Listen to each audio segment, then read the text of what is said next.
change? Who likes change? It's like as soon as you get used to doing something, then it changes. As soon as you get used to the operating system on your phone, guess what? There's an update or there's a complete overhaul of the operating system. And so as soon as you push where you used to push, it no longer works. Or you go to do something and it's no longer there. That's with the app you use or whatever it is.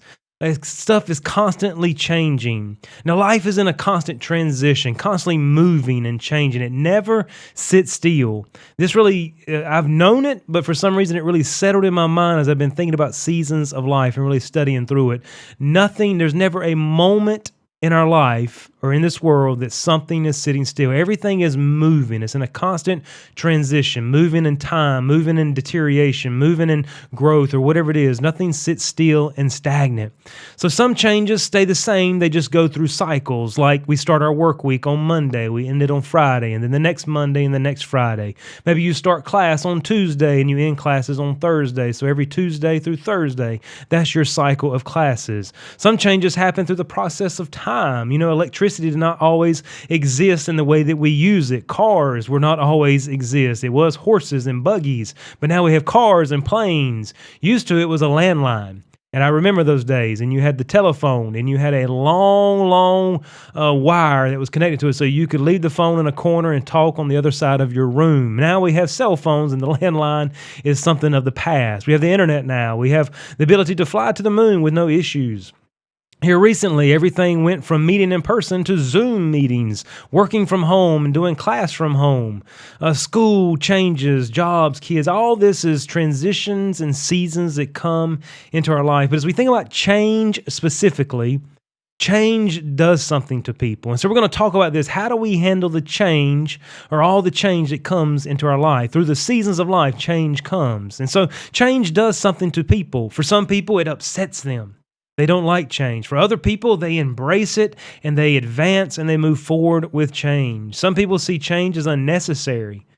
It's an insult on what they have accomplished, on what they have done. For some people, it's just scary because it's the unknown. It makes them very insecure. So some resist change.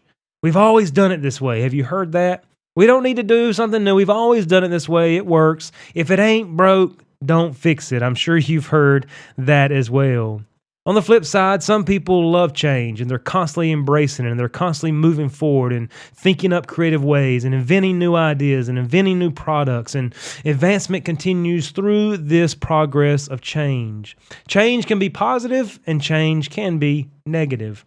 Now, change has brought about tremendous advancement in that we have increased our ability to care for ourselves. Through medicine and medical care, we've been able to increase our ability to prosper economically, be able to resist sickness. On the flip side, change has killed many of partnerships in business. It's split many churches. It's divided families and divided governments and nations. Change has done this because some people resist change and will dig their heels in, and some people move forward and embrace the change, and it causes that great divide. Now, there is some change that is not good and should be resisted, and there is change that is good and should be embraced.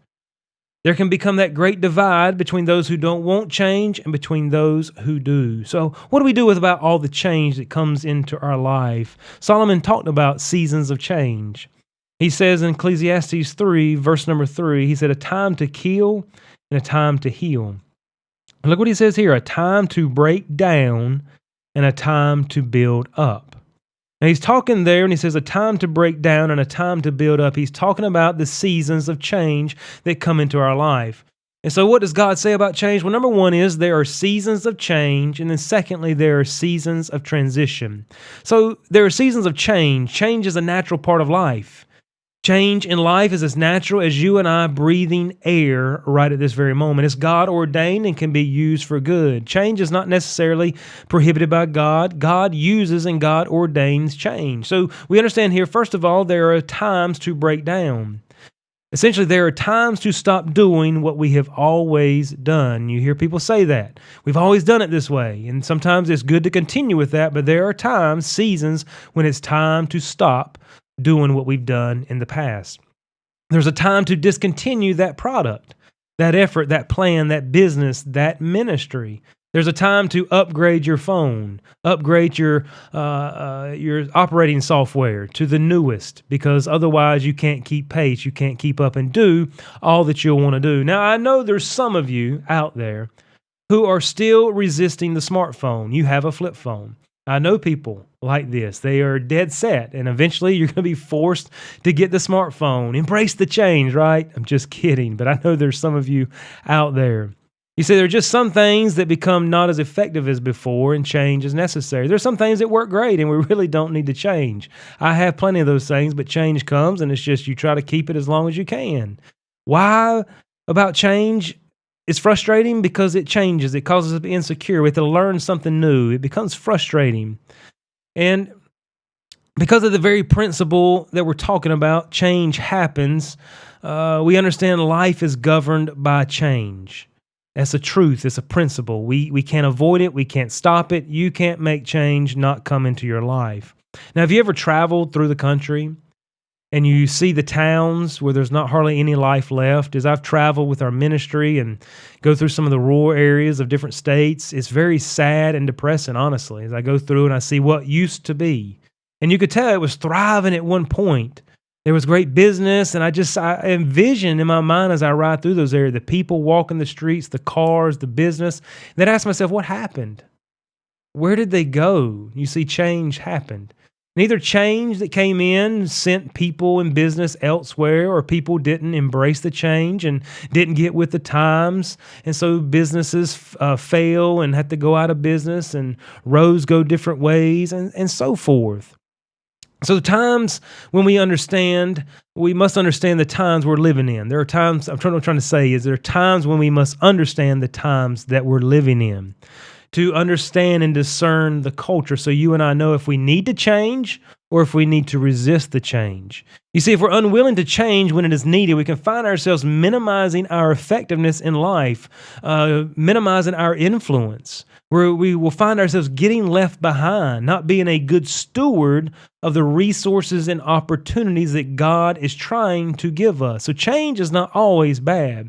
We can find ourselves doing this, being stubborn, digging our heels, and I ain't going to change. Just ain't going to do it. We've always done it this way. So we learn, as Solomon teaches us here, there are times to break down. But there are also times to build up. There's times to try something new, to do something different, to start new businesses, to start new ministries, to try new products, to build new buildings. There's times to implement new plans. But at the same time, there's also time to continue with existing plans through expansion. Doesn't mean everything in the past is bad. I think that's where people get a little bit frustrated or insecure. They think if it changes, then if they had something to do with it, we're saying it's not good enough anymore. And they feel like what they have to offer is not relevant or any good at all. Many times the change comes because of what they've done. Because of the thoughts, the ideas, the inventions, the work that was paved the way. And so when we think about times to build up, there's times to continue with existing plans, but to expand that. Change does not mean everything before is old and bad, though sometimes it is. Many times change comes because of those inventions. Sometimes change is just a continuation of the existing, just making it better suited for the current time, or we would say just making it relevant for today. And so there are seasons of change, times to break down and times to build up. But there's also seasons of transition, and this is everything in between the change that fills much of our lives. You see, nothing is standing still. I mentioned that at the beginning. It's always moving forward. So really, we break down in order to build up again. And we build up again only to break down at a point in the future, only to build up again to enjoy, only to break down again. And it goes on and on. And so when you ride through those towns and you see one generation was flourishing and then it's decaying and stuff is breaking down because everything's in transition. Those buildings are constantly getting older, and so new buildings need to be built. You need to tear down the old and build the new. That's just the reality and the truth of life. It's a truth that we're governed by. So everything is constantly moving towards or away from these two aspects. So let me just give you a quick disclaimer as we're talking about change. While many things in life do change, there are some things that just do not change. God does not change. The Bible tells us He's the same yesterday, today, and tomorrow. Truth does not change. What is true for all people? What is true for all people in all places at all times. For the Christian, the message never changes, but the means we are to share the message does change. We can use the advancements in technology to better share the message. And so change can and should be used for the advancement of the gospel, for the advancement of ministry. Just in my little bit of time of ministry, I've witnessed over the past years how quick stuff changes. Ministry efforts and ways of doing stuff 20 years ago are not as effective as they are today, or just are obsolete now because the time has changed. But back then it was perfect. It boomed. And now there's still some stuff that is carrying through. It works just as good 20 years ago as it does today. Why? Because stuff is always moving in life. It is never stationary. It is always in a state of transition. Now, you and I are stewards of all that God has entrusted to us, and we should not resist the change unless it's unbiblical, unless it's going to hinder something. Change can help us to invest.